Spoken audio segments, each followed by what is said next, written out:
شروع اللہ کا نام لے کر جو بڑا مہربان نہایت رحم والا ہے۔ سب تعریف اللہ ہی کو ہے جس نے اپنے محبوب بندے محمد صلی اللہ علیہ وآلہ وسلم پر یہ کتاب نازل کی اور اس میں کسی طرح کی کجی اور پیچیدگی نہ رکھی، بلکہ سیدھی اور سلیس اتاری تاکہ لوگوں کو عذاب سخت سے جو اس کی طرف سے آنے والا ہے ڈرائے، اور مومنوں کو جو نیک عمل کرتے ہیں خوشخبری سنائے کہ ان کے لیے ان کے کاموں کا نیک بدلہ یعنی بہشت ہے جس میں وہ ہمیشہ رہیں گے، اور ان لوگوں کو بھی ڈرائے جو کہتے ہیں کہ اللہ نے کسی کو بیٹا بنا لیا ہے۔ ان کو اس بات کا کچھ بھی علم نہیں اور نہ ان کے باپ دادا ہی کو تھا۔ یہ بڑی سخت بات ہے جو ان کے منہ سے نکلتی ہے، اور کچھ شک نہیں کہ یہ جو کچھ کہتے ہیں محض جھوٹ ہے۔ اے پیغمبر، اگر یہ اس کلام پر ایمان نہ لائیں تو شاید تم ان کے پیچھے رنج کر کر کے اپنے تئیں ہلاک کر دو گے۔ جو چیز زمین پر ہے ہم نے اس کو زمین کے لیے زینت بنایا ہے تاکہ لوگوں کی آزمائش کریں کہ ان میں کون اچھے عمل کرنے والا ہے، اور جو چیز زمین پر ہے ہم اس کو نابود کر کے بنجر میدان کر دیں گے۔ کیا تم خیال کرتے ہو کہ غار اور لوح والے ہماری نشانیوں میں سے عجیب تھے؟ جب وہ نوجوان غار میں جا رہے تو کہنے لگے کہ اے ہمارے پروردگار، ہم پر اپنے ہاں سے رحمت نازل فرما اور ہمارے کام میں درستی کے سامان مہیا کر۔ تو ہم نے غار میں کئی سال تک ان کے کانوں پر نیند کا پردہ ڈالے رکھا، یعنی ان کو سلائے رکھا، پھر ان کو جگا اٹھایا تاکہ معلوم کریں کہ جتنی مدت وہ غار میں رہے دونوں جماعتوں میں سے اس کی مقدار کس کو خوب یاد ہے۔ ہم ان کے حالات تم سے صحیح صحیح بیان کرتے ہیں۔ وہ کئی نوجوان تھے جو اپنے پروردگار پر ایمان لائے تھے، اور ہم نے ان کو اور زیادہ ہدایت دی تھی، اور ان کے دلوں کو مربوط یعنی مضبوط کر دیا۔ جب وہ اٹھ کھڑے ہوئے تو کہنے لگے کہ ہمارا پروردگار آسمانوں اور زمین کا مالک ہے، ہم اس کے سوا کسی کو معبود سمجھ کر نہ پکاریں گے۔ اگر ایسا کیا تو اس وقت ہم نے بے عقلی کی بات کی۔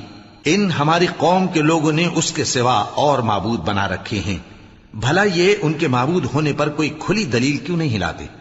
تو اس سے زیادہ کون ظالم ہے جو اللہ پر جھوٹ باندھے؟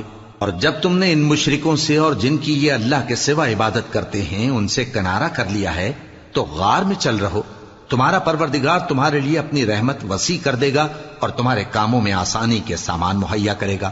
اور جب سورج نکلے تو تم دیکھو کہ دھوپ ان کے غار سے داہنی طرف سمٹ جائے، اور جب غروب ہو تو ان سے بائیں طرف کترا جائے، اور وہ اس غار کے کشادہ حصے میں تھے۔ یہ اللہ کی نشانیوں میں سے ہیں، جس کو اللہ ہدایت دے وہ ہدایت یاب ہے، اور جس کو گمراہ رہنے دے تو تم اس کے لیے کوئی دوست راہ بتانے والا نہ پاؤ گے۔ اور تم ان کے متعلق خیال کرو کہ وہ جاگ رہے ہیں حالانکہ وہ سوتے ہیں، اور ہم ان کو دائیں اور بائیں کروٹ بدلاتے تھے، اور ان کا کتا چوکھٹ پر دونوں ہاتھ پھیلائے ہوئے تھا۔ اگر تم ان کو جھانک کر دیکھتے تو پیٹ پھیر کر بھاگ جاتے اور ان سے دہشت میں آ جاتے۔ اور اسی طرح ہم نے ان کو اٹھایا تاکہ آپس میں ایک دوسرے سے دریافت کریں۔ ایک کہنے والے نے کہا کہ تم یہاں کتنی مدت رہے؟ انہوں نے کہا کہ 1 دن یا اس سے بھی کم۔ انہوں نے کہا کہ جتنی مدت تم رہے ہو تمہارا پروردگار ہی اس کو خوب جانتا ہے، تو اپنے میں سے کسی کو یہ روپیہ دے کر شہر بھیجو، وہ دیکھے کہ نفیس کھانا کون سا ہے تو اس میں سے کھانا لے آئے، اور احتیاط سے آئے جائے اور تمہارا حال کسی کو نہ بتائے۔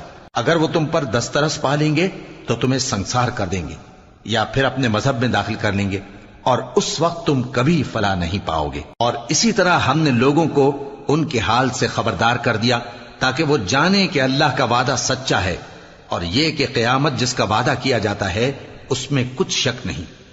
اس وقت لوگ ان کے بارے میں باہم جھگڑنے لگے اور کہنے لگے کہ ان کے غار پر عمارت بنا دو۔ ان کا پروردگار ان کے حال سے خوب واقف ہے۔ جو لوگ ان کے معاملے میں غلبہ رکھتے تھے وہ کہنے لگے کہ ہم ان کے غار پر مسجد بنائیں گے۔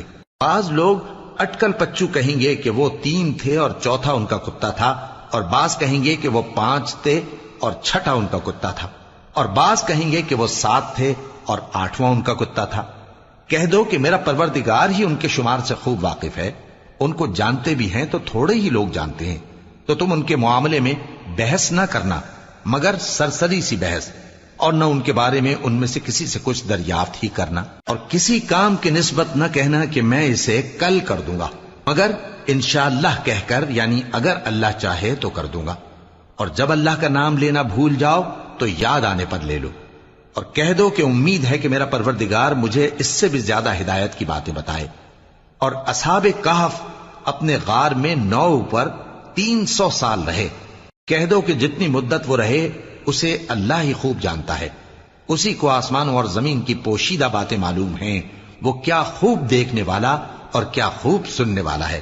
اس کے سوا ان کا کوئی کارساز نہیں، اور نہ وہ اپنے حکم میں کسی کو شریک کرتا ہے۔